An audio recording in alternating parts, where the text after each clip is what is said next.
Fourth parak, ninth Mishnah. Rabbi Yishmael Beno says, "Hachoshech atzmo min hadin," a person who pulls himself, who withdraws himself away from din, porek mimenu eva v'gazel v'shavua shava. Porek, right? It's like pirkei, breaks away from him, removes, withdraws from him, right? Eva, hatred, and gazel, robbery, and shavua shava, and false oaths. V'hagas libo, but a person who inflates his heart, who arrogates to himself, b'horo'ah, decision making, shota rasha v'gas ruach. He's a shota, he's stupid, and he's a rasha, and he's an arrogant fool. So it's an interesting Mishnah. So one of the first, in the very beginning, first Mishnah, right? It says Chave Masuni Badin. Right? First Mishnah says Chavu Masuni Badin. You should constantly be deliberate in judgment. Right? We talked about the idea that if you choose not to decide, you still have made a choice. That human beings have to make decisions. Yet this comes and says you're better off removing yourself. Chavi Masunim Badin means when you find yourself in a position where you have to make a decision, be deliberate about it. Make a decision. Right? You know, so there's the old Geddy Lee song, Rosh Hashanah. If you choose not to decide, you still have made a choice. Right? Most people make their decisions in their life by just merely falling into it. Right? That whatever the world or circumstances push you into is what you end up being or doing. There's no conscious. Most people don't think. They don't do things, thoughtfully. Right? They don't do things mindfully.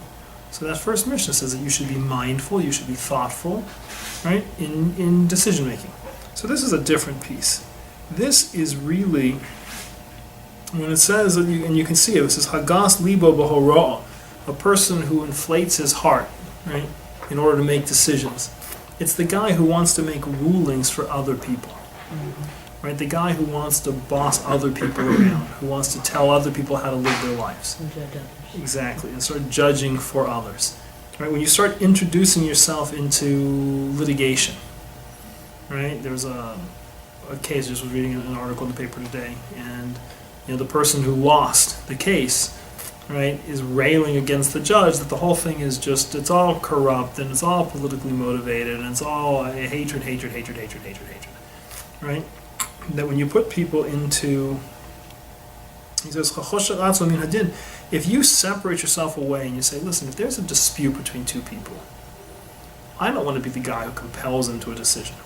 Right? That's why you also see, we're very big believers in mediation, right, in arbitration, but really in mediation, in sit the two people down and work through the issues and try to help them. You'll often see it, based in will often try to move people towards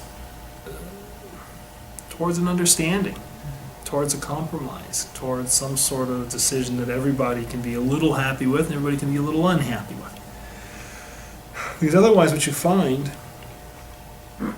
is once you get into that battle of dispute, right, if you're the guy who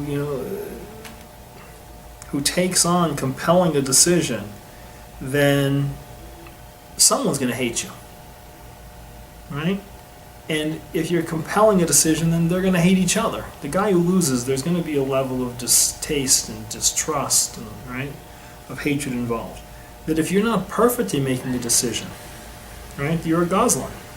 Right? If you look at it, and what's the likelihood that you're going to make a perfect decision, that you absolutely justly allocate, the damages?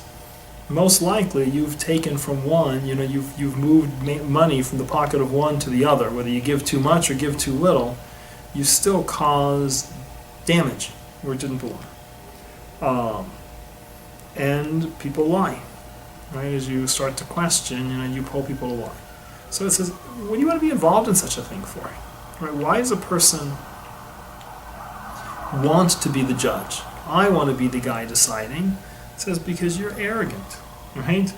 You're a rasha. You want, again, sometimes you have a person who's assigned to a beis din, a person who is the gadol, and he has no choice but to be. But that's a person that says, it doesn't say run away from, it's choshech, it's to withdraw yourself from. right?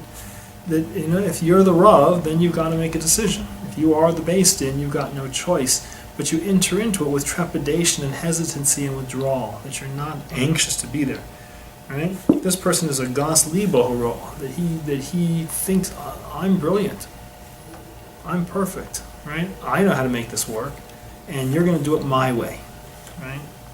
And you introduce just destruction to yourself. So that's our Mishnah.